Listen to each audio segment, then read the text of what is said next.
ओम यम वर्मा वरुणेन्द्र रुद्र मरुत स्तुवन्ते दिव्य स्तैव वेदै साङ्गपदो कर्मोपनिषदर्यन्त्यं गासामगा ध्यान भक्ति तथगतेन मनसा पश्यन्ति यं योगिनो यस्यन्तं न विदुः सुरसुरगणा देवाय तस्मै नमः। श्रीमत्सनन्द चर्चित ज्वालाबभु शुक्लाम्बर मल्लिका मालालङ्कृत कुण्डला परिविलासन्मुक्तावली शोभिता सर्वज्ञान निदान पुस्तकधरा रुद्राक्षमाला करा वाग्देवी वदनं भुजे वसतु मे तरलोक्यमाता चिरम् मुखं करोति वाचालं पङ्गुं लङ्घयते गिरिं यत्कृपातमहं वन्दे परमानन्दमाधवम्। नमो भगवते तस्मै व्यासायामि तत्तेजसे यस्य प्रसादत वक्ष्यामि नारायणं कथामिमम्। नारायणं नमस्कृत्य नरं चैव नरोत्तमं देवी सरस्वती व्यासं ततो जयमुदीरये। साष्टाङ्गं नमं कीर्तं स्वस्तानि परमेशिं कथा सुदोपमं देव्या श्रुताष्टिफलं लभे। श्री स्वस्तानि परमेश्वरे नमः। ओम चतुर्दशाध्याय गौरी शङ्कर कैलास परमेश वर्णनौ कुमारजी आज्ञा गर्नुहुन्छ यज्ञस्तमुनि तहाँ पछि पार्वतीले श्री स्वस्तानी परमेश्वरीको प्रसाद 108 का थालीहरूबाट 8 रोटी 8 अक्षता 8 बेली पुष्प 8 पान 8 फुल्का सुपारी सगुन समेत ल्याई। हे स्वामी अब मेरो तपस्या र व्रत पूर्ण भयो। मैले सानै उमेरदेखि हजुरलाई स्वामी पाऊँ भनी दृढ सङ्कल्प लिएकी थिएँ। सो आज मैले पाउन सके। यति भनी श्री महादेवका हातमा प्रसाद चढाई साष्टाङ्ग प्रणाम गरेर फेरि भनिन् हे आदि पुरुष श्री स्वस्तानी परमेश्वरीका व्रतका प्रभावले मेरो कामना सिद्ध भयो। हे प्रभु यो ब्रह्माण्ड भित्रमा कोही दुखी छन् कोही दरिद्री छन् कोही पापी छन् कसैका सन्तान छैनन् कसैका स्त्री छैनन् त कसैका पुरुष छैनन्। यसै कारण तिनको उद्धारका निमित्त श्री स्वस्तानी परमेश्वरीका व्रतको पर्वका प्रकाश गरिदिन पाए लोकको उद्धार हुने थियो भने मलाई लागेको छ। पार्वतीका यस्ता दयाले भरिएका वचन सुनि श्री महादेवबाट आज्ञा भयो हे पार्वती तिमी सानै भए पनि दुखी दरिद्रीमाथि दया गरी तिनका मुख हरण गर्न जुन उपाय सोध्यौ सो बताउँछु। तिमीले अहिले नै अश्वत्थामा ऋषिलाई डाकेर रसताल पातालमा पठाऊ। त्यहाँ गएर उनले त्यस व्रतको प्रचार गर्नेछन्। श्री महादेवको यस्तो वचन सुनेपछि पार्वतीले अश्वत्थामा ऋषिलाई डाक्न पठाइन्। केही समयमा अश्वत्थामा ऋषि आइपुगेर महादेव पार्वतीलाई साष्टाङ्ग प्रणाम गरी आफूलाई किन डाक्न पठाएको भनी सोधनी गरे। पार्वतीले पनि प्रसन्न हुँदै अश्वत्थामा ऋषिलाई भनिन् हे अश्वत्थामा ऋषि अब तिमी तुरुन्त रसातल पातालमा जाऊ र त्यहाँ जो दुखी छन् जो अपापी छन् जसका स्त्री छैनन् जसका पुरुष छैनन् जसका सन्तान छैनन् अरू पनि जे जस्तो दुःखमा परेका छन् ती सबैलाई श्री स्वस्तानी परमेश्वरको व्रत गराऊ। त्यस व्रतका प्रभावले तिनीहरू सबैको उद्धार हुनेछ। यही कामले तिमीलाई बोलाएकी हुँ। यति भनिसकेर विष्णुले आफूलाई बताएको श्री स्वस्तानी व्रतको सबै नियम बताइदिन्। त्यसपछि अश्वत्थामा ऋषि पनि अत्यन्त खुसी हुँदै श्री भवानी शङ्करलाई साष्टाङ्ग प्रणाम गरी बिदा लिई रसातल पातालमा गए। हे गस्तमुनि त्यसपछि एक दिन श्री महादेवले पार्वती कतिको चतुर रहेछन् बुझ्नु पर्यो भने कसैले नदेख्ने ठाउँमा गएर लुक्नुभयो। पार्वतीले श्री महादेवलाई वरपर नदेख्दा चित्त आकुल गरी विलाप गर्न लाग्नुभयो। अनेक ठाउँमा खोजी गर्दै जाँदा एकान्त ठाउँमा लुकिरहेका महादेवलाई फेला पार्नु भएर भन्नुभयो ईश्वर तपाईँले मलाई छलेर किन लुक्न जानुभयो? के म सुन्दरी भइन कि मन परिन कि भन्ने प्रश्न गर्दै आँसु खसाल्न थाल्नुभयो। तब महादेवले केही नबोली पार्वतीले मलाई यसै छोडिदिनन् भन्ने र अब अर्को रूप लिई वन विहार गर्न जानु पर्यो भन्ने मनै विचार गरी त्यहाँबाट अन्तर्धान हुनुभयो। यसले समान्तक वनमा गई किरातको रूप लिएर शिकारी झैँ हिँड्न लाग्नुभयो। पार्वतीले श्री महादेवलाई फेरि पनि नदेख्दा मनमा ठुलो चिन्ता लिई मलाई स्वामीले किन छल्नुभयो कहाँ जानुभयो भनी मनमा ज्यादै दुःख मानी ध्यान दृष्टिले विचार गरी हेर्नुभयो। श्री महादेवले किरातको रूप धारण गरी श्लेषमान्तक वनमा पुगी शिकार खेली हिँडेको थाहा पाउनुभयो र पार्वतीले पनि श्री महादेवलाई छल्नका निमित्त अत्यन्त राम्री किरातिनीको रूपले श्लेषमान्तक वनमा गई एउटा ठुलो वृक्षको मुनि बसिरहनु भयो। केही समय बितेपछि श्री महादेव पनि घुम्दै फिर्दै त्यहीँ आइपुग्नु भयो र किरातिनी रूप पार्वतीलाई देखि मोह भयो। सोध्नुभयो, हे सुन्दरी तिमी को हो? देवकन्या हो कि यक्ष कन्या हो कि नागकन्या हो कि त तिमी उर्वशी अप्सरा नै हो? तिमी जस्तै राम्री त यो ब्रह्माण्ड भरिमा कोही स्त्री छैन नहोला। अनि एक्लै यो वनको बिचमा आएर वन्य जन्तु बाघ हात्तीको पनि डर नमानी किन बस्यो? किरात रूप महादेवले यति आज्ञा गरेको सुने पक्का यी श्री महादेव नै हुन् भनी किरातिनी रूप पार्वतीले मन मनै दण्डवत गरिन्। बायाँ हातमा धनु र दायाँ हातमा त्रिशूल लिएका सर राख्ने ठोक्रो बाँधमा भिरेका सर्पका गहना लगाई डर लाग्दो मूर्ति भएका किरात रूपी महादेवलाई देखि पार्वतीले बिन्ती गर्नुभयो, हे किरात म यहाँ तपस्या गरी बसेकी छु। यसरी यहाँ बसेको धेरै वर्ष भयो। किरातिनीको जात हुनाले बाघ हात्तीको डर पनि लाग्दैन। यस्ता तरहसित दुई स्त्री पुरुषको अनेक कुरा हुँदा हुँदै साँझ पर्यो। तब किरात रूप श्री महादेव भन्दछन्, हे सुन्दरी हामी दुईजना एक्ला एक्लै छौँ यहाँ यस कारण आज यहीँ बास बसौँ।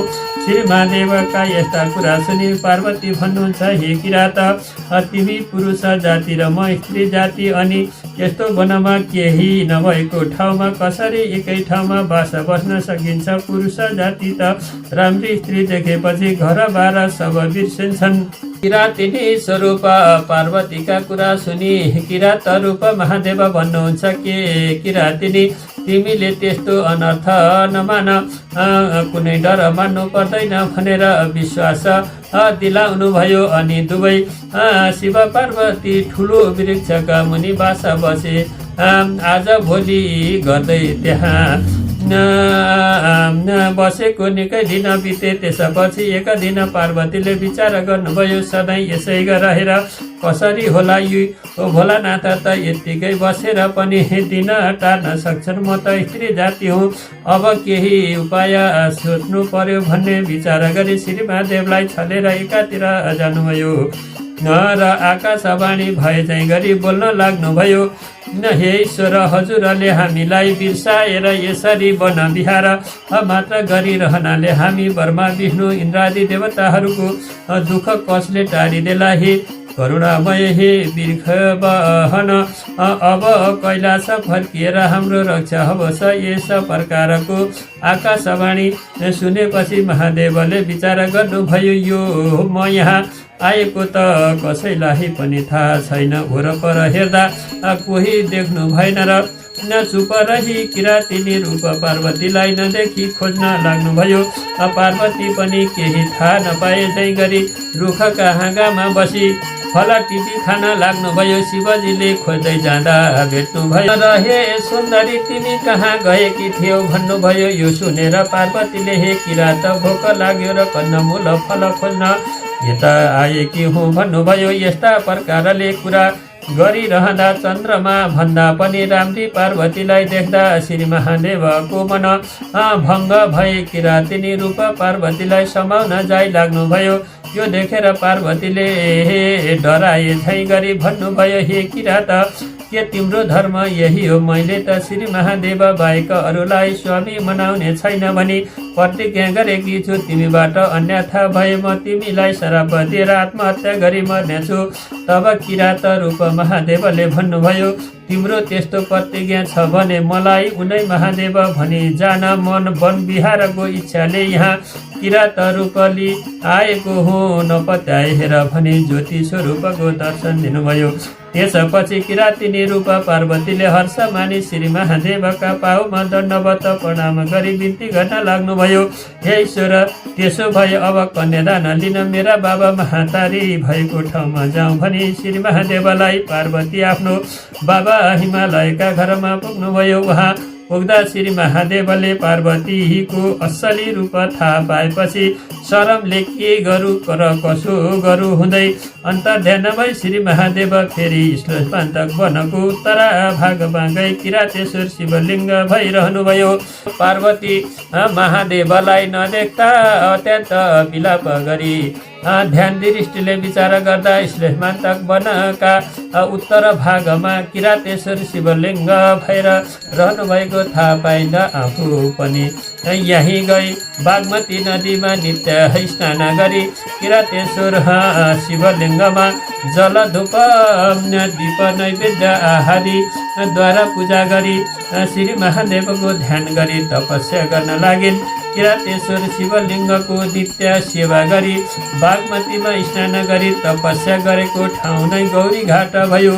कुनै पनि नर नारीले बागमतीमा स्नान गरी किरातेश्वर शिवलिङ्गको दर्शन गर्ला तिनका सबै दुःख नासोला। यो लोकमा अतुल सुख ऐश्वर्य प्राप्त गरी अन्त्यमा कैलाशको बास पाउलन्। हे अगस्त मुनि, बागमती किनारामा पार्वतीले नित्य स्नान ध्यान पूजा र तपस्या गरेको देखि किरातेश्वर महादेव प्रसन्न भएर आफ्नो स्वरूप लिएर प्रकट भई पार्वतीलाई दर्शन दिनुभयो। पार्वतीले आफ्ना आराध्य देवको दर्शन पाएर पाउमा परि अञ्जली बाँधी हर्षाश्रु झार्दै बिन्ती गर्न लाग्नुभयो। हे करुणावतार, मलाई हजुरले किन यसा तरहसित दुःख कष्ट दिनुभएको?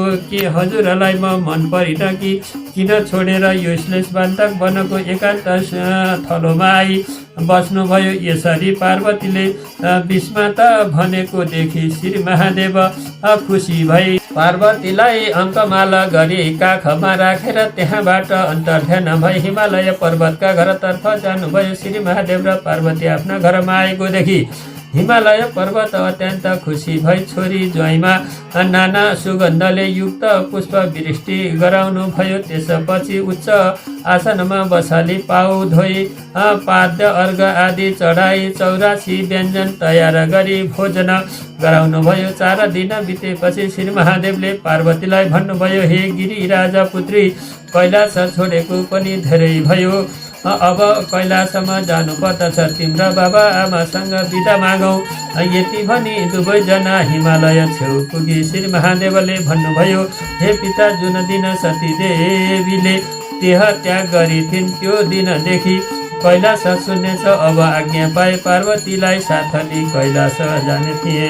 श्री महादेवले हे पिता भनी आफूलाई सम्बोधन गरेको सुनि अत्यन्त खुसी र हर्षले गदगद भएका हिमालय पर्वतले हात जोडी नम्र हुँदै बिन्ती गरे, हे त्रैलोक्यनाथ, हजुरले अज्ञानीले जस्तो गरी मलाई मोहले छोपी हे पिता भनी दिएकाले मेरा सम्पूर्ण विकार नष्ट हुन गए। हे प्रभु, अब माथि दया राखी मेरा सम्पूर्ण अज्ञान नाश गरिदिनुहोस्। हजुरका भक्तिमा मेरो चित्त सधैँ लागिरहोस्।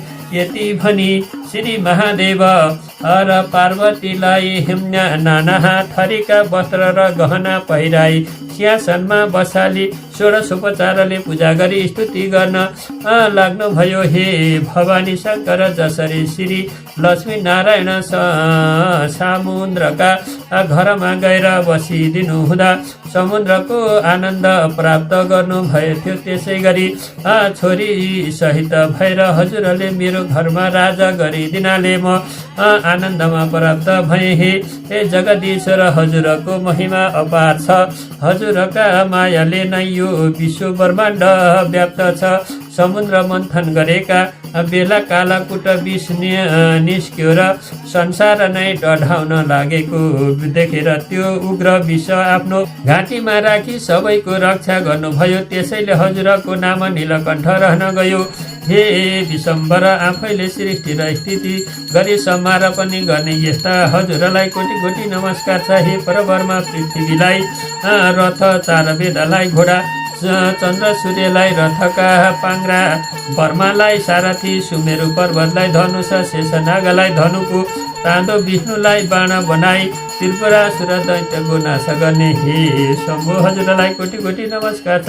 युगेश्वर वर्मा भन्नु, स्तवार भन्नु, जङ्गम भन्नु, यमका पनि यम भन्नु, नारायण भन्नु, सबै हजुर नै होइ बक्सन्छ। फेरि सद्गु रज तम त्रिगुण भन्नु, मृत्यु भन्नु, कालका पनि काल भन्नु, गुणका पनि गुण भन्नु, देवताका पनि देवता भन्नु, अनाथका नाथ भन्नु, सबै हजुर नै होइ बक्सन्छ। त्यसै गरी विश्वरूपका मूर्ति भन्नु, आदि मध्य र अन्त्य नभएका भन्नु, अष्टवसु भन्नु, द्वादशाध्याय भन्नु, दिक्पाल सबै हजुर नै हुनुहुन्छ। हे भोलानाथ समस्त ब्रह्माण्डका समस्त प्राणीका हृदयमा बसी पाप पुण्यका साँची पनि हजुर नै हुनुहुन्छ। हे बिर्खबध्वज हजुरको महिमा वर्णन गर्न चतुर्मुख वर्मा भए, हजार जिब्रा भएका शेषनाग भए, यिनको पनि सामर्थ्य पुग्दैन भने मेरो कसरी पुग्ला। यस्ता रसित हिमालयले स्तुति गरेको सुनि श्री महादेव सन्तुष्ट भई प्रसन्न मुन्द्राली भन्न लाग्नुभयो। हे पर्वत राजा, तपाईँले गरेका सेवा र भक्तिदेखि म सन्तुष्ट छु। आफ्नो चित्तलाई सधैँ मेरा भक्तिमा लगाई कैलाश पद प्राप्त होला। अब हामी बिदा पाऊ। यति भनी हिमालय पर्वत र मेनकासित बिदा लिए श्री महादेव साँडे माथि चढ्नु भयो र पार्वतीलाई काखमा राखी कैलाश पुग्नु भयो र उहाँ परमथगणका साथ आनन्दले राजा गर्नुभयो। इति श्री स्कन्द पुराणे केदारखण्डे माघमार्ग कुमार अष्ट संवादे श्री स्वस्तानी परमेश्वर व्रत कथाया गौरी शंकर कैलाश परमेश्वर नाम चतुर्दश अध्याय। हरे नमः।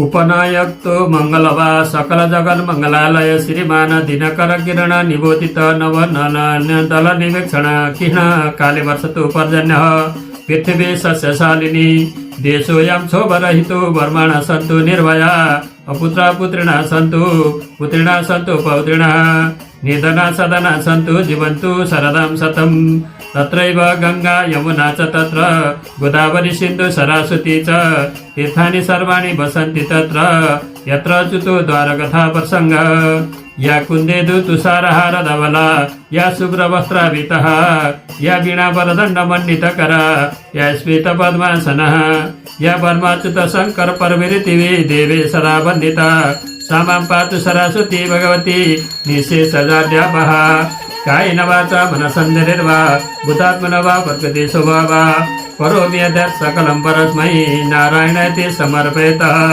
अनन्या चेतसा भक्तं सुस्तं यच्च कथामितं समर्पयामि तत्सर्व स्वस्तानि परमेश्वरी। ओम श्री स्वस्तानि परमेश्वरी नमः।